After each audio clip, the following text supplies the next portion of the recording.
আমাদের আম্মাজান বিষ্ণু ইসা ইসলামের স্ত্রীরাও ওমরে ফারুককে ভয় পেতেন। সুবহানাল্লাহ কইবেন না? মাঝে মাঝে বিষ্ণু ইসা ইসলামের সাথে আম্মাজান আয়েশার ঝগড়া হতো না? আপনাদের ফ্যামিলিতে ঝগড়া হয় না? হয় না? কার কার দেখি? ওরে আল্লাহ, অনেক আল্লাহর ওলি আছে তো জায়গায়, ঝগড়া হয় না? কি কথা কয় ঝগড়া হয় না বলে? বিশ্বনবীর ফ্যামিলিতে ঝগড়া হয়, আপনার ফ্যামিলিতে হয় না? মিষ্টি ঝগড়া। আর ও বিয়েই করে নাই।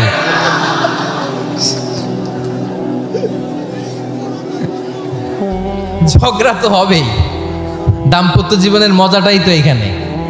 কখনো ঝগড়া, কখনো আনন্দ, একটু বৃষ্টি, একটু রোদ, একটু হাসি, একটু কান্না, ভালো লাগা ভালোবাসা শেয়ার করে নেয়া, মিলেমিশে একাকার হয়ে যাওয়া, ঠিক কিনা?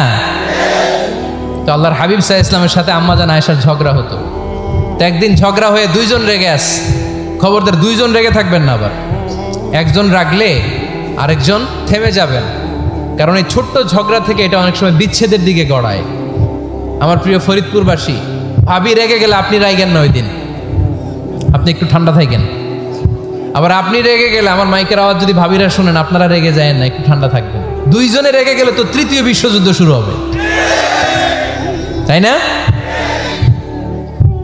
একজন রেগে গেলে আরেকজন ঠান্ডা। কারণ এই সামান্য ঝগড়া থেকে ইগোর কারণে এটা বিচ্ছেদ আর ডিভোর্স পর্যন্ত গড়ায়।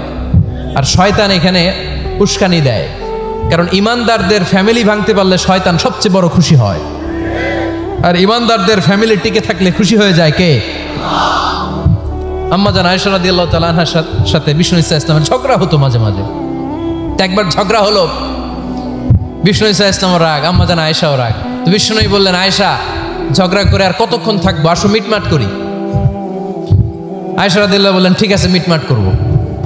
তো বিষ্ণু ইসা ইসলাম বললেন, মিটমাটের জন্য কারে ডাকবো? ওমর রে ডাকি। কয় না, ওমর রে না, ওমর গালিজ, ওমর অনেক রাগে, আমার ডর লাগে। কয় তাহলে তোমার আব্বারে ডাকি। কয় ডাকেন। কি খুশি, মেয়েদের মধ্যে অভ্যাসটা আছে না নাই? তাহলে তোমার আব্বারে ডাকি, ডাকেন। ডেকে নিয়ে আসা হলো। আবু বকর রাদিয়াল্লাহু তাআলা আনহু দাঁড়ালেন, আম্মাজান আয়েশা দাঁড়ালেন, বিশ্বনবীও দাঁড়ালেন। বিশ্বনবী বললেন, আয়েশা তোমার আব্বা আসছে, এবার ঘটনা খুলে বলার পালা, তুমি বলবা নাকি আমি বলবো?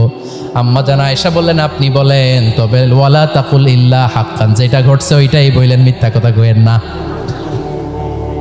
আবু বকর রাদিয়াল্লাহু তাআলা আনহু রেগে মেগে আগুন। কি এই কথা তুমি কেমন করে বলো? বিশ্বনবীকে মিথ্যা কথা কখনো বলবে? রেগে মেগে দিলেন মেয়ের গালে এক চড়। বানিয়ে বলতেছি না, মুসনাদ আহমদ ইবনে হাম্বলের হাদিস। বাবার হাতের থাপ্পড়কে আম্মাজান আয়েশা উল্টে বললেন। সাইয়েদনা আবু বকর রাগে গড়গড় করছেন, আবার মারার জন্য তেড়ে গেলেন। এবার বাঁচার জন্য আম্মাজান আয়েশা বিশ্বনবীর পিছনে যে আশ্রয় নিলেন, বিশ্বনবী বাঁচানোর জন্য দুই হাত মেলে দাঁড়িয়ে গেলেন। পড়েন সুবহানাল্লাহ। বিশ্বনবী যখন দুই হাত মেলে দাঁড়িয়ে গেলেন, সাইয়েদনা আবু বকর রাদিয়াল্লাহু আনহু থেমে গেলেন। সাইয়েদনা আবু বকর রাদিয়াল্লাহু তাআলা আনহু ঘর থেকে বের হয়ে বারান্দায় দাঁড়ালেন। পড়েন সুবহানাল্লাহ। এবার বিশ্বনবী আম্মাজান আয়েশার কাছে যেয়ে বলেন, ইয়া আয়েশা কাইফা রাআইতিনি আনকাসতুকি মিনার রাজুল, দেখছো কেমনে বাঁচাইলাম? আমি না থাকলে ভর্তা বানাই ফেলতো আজকে। আমি বাঁচাইছি তোমারে, আমি, আমার লগে ঝগড়া করো তুমি? লজ্জায় পড়ে আম্মাজান আয়েশা খিলখিল করে হেসে দিলেন, বিশ্বনবীও হেসে দিলেন। দুইজনের হাসির মধুর আওয়াজ শুনে সাইয়েদনা আবু বকর বাইরে থেকে অবাক, কিরে এতক্ষণ না ঝড় তুফান, এখন দেখি হাসি। সালাম দিয়ে অনুমতি নিয়ে ভিতরে ঢুকলেন। ঢুকে দেখেন আম্মাজান আয়েশাও হাসে, বিশ্বনবীও হাসে। এ হাসি দেখে আবু বকর রাদিয়াল্লাহু আনহু হেসে দিলেন। আরশের উপর থেকে খুশি হয়ে গেলেন কে?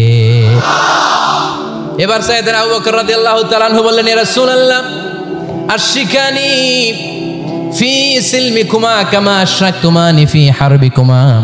ও নবী, যুদ্ধ লাগলে, দুইজন যুদ্ধ লাগলে মীমাংসার জন্য যেমনি আমারে ডাকেন, এরকম হাসি আর আনন্দের মুহূর্তেও আমারে একটু ডাইকেন। আশরিকানি ফি সিলমিকুমা কামা আশরাকতুমানি ফি হারবিকুমা। নবী, আপনাদের মধ্যে ঝগড়া লাগলে সন্ধি করার জন্য আমারে যেমনি ডাকেন, আপনাদের হাসি খুশি আনন্দ খুনসুটি এই মজাদার মুহূর্তগুলোতে আমারে বঞ্চিত রাখেন না, আমার একটু ডাইকেন। সুবহানাল্লাহ পড়েন। এই মুসনাদ আহমদ ইবনে হাম্বলের হাদিস শোনার উদ্দেশ্য হচ্ছে, বিশ্বনবী প্রথমে ওমরে ফারুকের নাম বলেছিলেন। সাইয়েদনা আয়েশা বলে, না আমি ডরাই। হাইবাত, this is called হাইবাত Omar.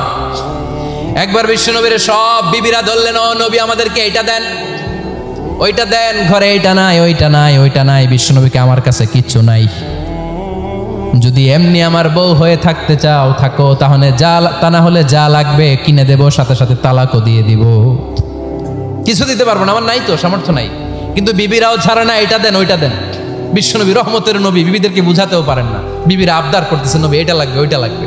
In the mean time বিশ্বনবী একজনের সালাম শুনতে পেলেন, কে যেন দরজায় দাঁড়িয়ে বলতেছে আসসালামু আলাইকুম।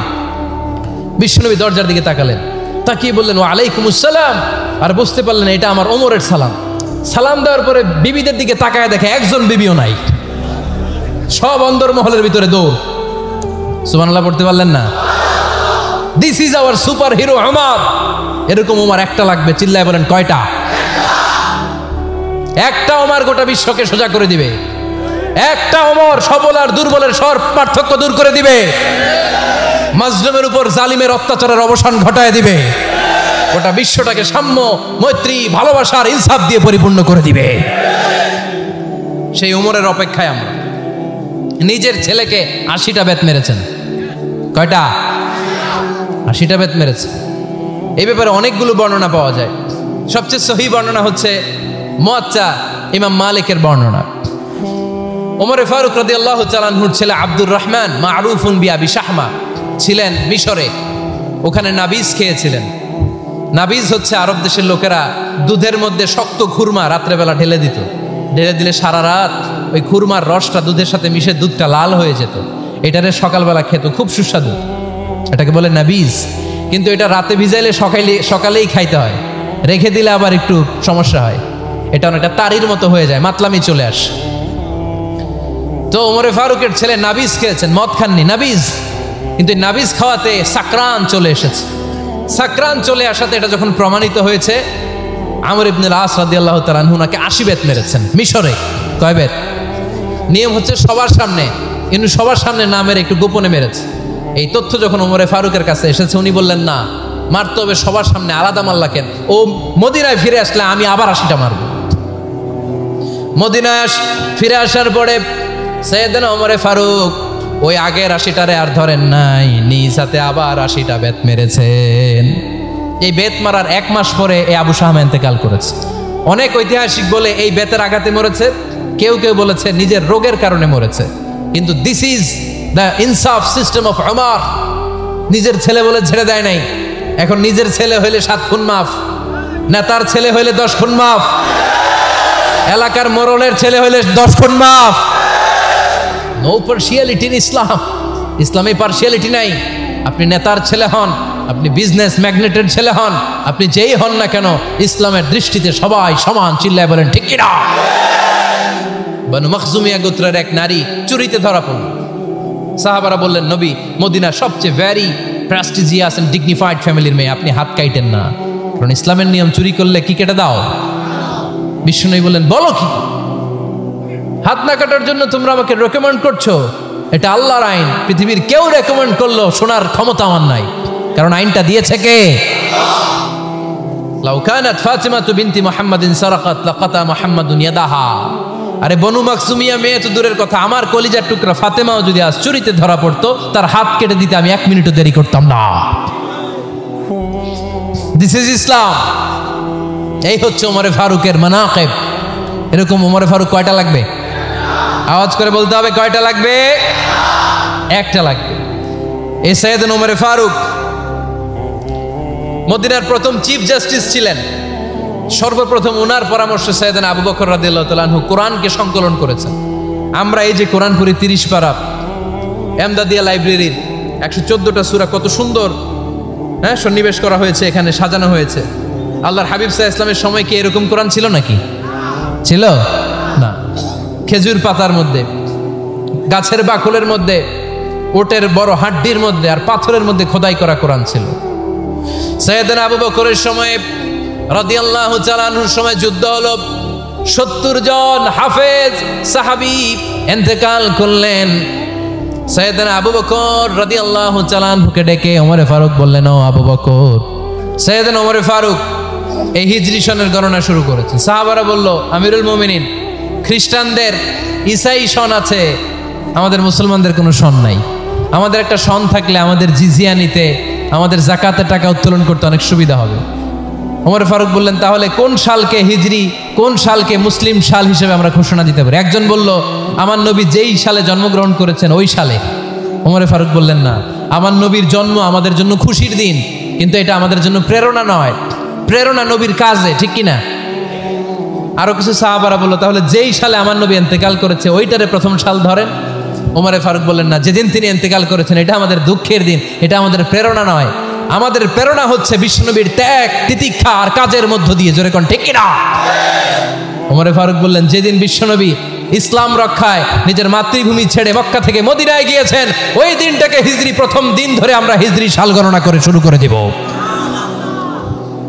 ওইটাই হচ্ছে হিজরি সন। সেখান থেকে হিজরি সনের প্রবর্তন করেছেন সাইয়েদনা ওমর ফারুক রাদিয়াল্লাহু তাআলা আনহু। এই যে স্টেট গভর্নমেন্ট, এই যে প্রিজন, জেলখানা, ক্যান্টনমেন্ট, সচিবালয়, গণভবন, বঙ্গভবন, মুক্তিযোদ্ধাদের ভাতা, রাষ্ট্রীয় ভাতা, এই সব নিয়ম কানুন সাইয়েদনা ওমর ফারুক তার রাষ্ট্রীয় আমলে তিনি নিজে করেছেন। চিল্লায় পড়েন আল্লাহু আকবার। মুসলমানদের আলাদা কারেন্সি, নিজস্ব মুদ্রা ব্যবস্থা নিজে চালু করেছেন। সৈনিকদের মধ্যে যারা বিবাহিত, প্রতি 6 মাস অন্তর অন্তর 1 মাসের ছুটি কাটাতে তারা ফিরে আসবে, সাইয়েদনা ওমর ফারুক চালু করেছেন। চিল্লায় আওয়াজ করে পড়েন আল্লাহু আকবার। এই যে আমরা 20 রাকাত সালাতুত তারাবি পড়ি রমাদানে, পড়েন না আপনারা? এটা সাইয়েদনা ওমর ফারুক চালু করেছে। সুবহানাল্লাহ পড়তে পারলেন না? কোরআনে মোট 22টা আয়াত আছে যেখানে সাহাবারা ইনডিসিশনে ভুগছিলেন। বিশ্বনবীর মত একটা, ওমর ফারুকের মত আর একটা। এই 22 জায়গায় আল্লাহ তাআলা বিশ্বনবীর মতের পক্ষে আয়াত নাজিল না করে ওমর ফারুকের মতের পক্ষে কোরআনের আয়াত নাজিল করেছেন।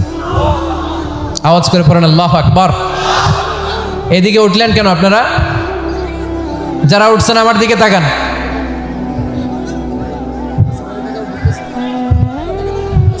কিছু ভিতরে ঢুকতেছে, কিছু বাইরে দিতেছে না?